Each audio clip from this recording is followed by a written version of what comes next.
Hello everyone, today in this video I am going to show you the step-by-step how to fix this app doesn't work for your device on Play Store. Before starting this video, please subscribe my channel.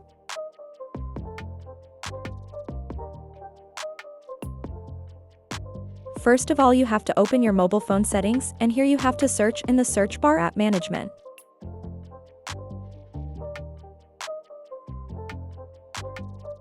Now here you have to click on Management button.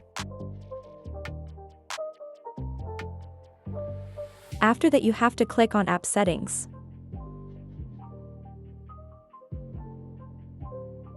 After that here you have to search Play Store in the search bar.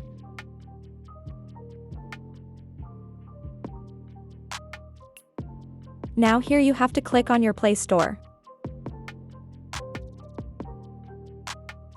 After clicking on Play Store, you have to give all the necessary permissions to your Play Store.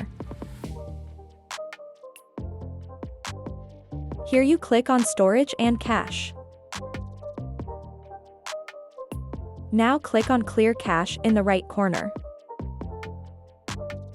In this way you can fix this problem in your Android smartphone.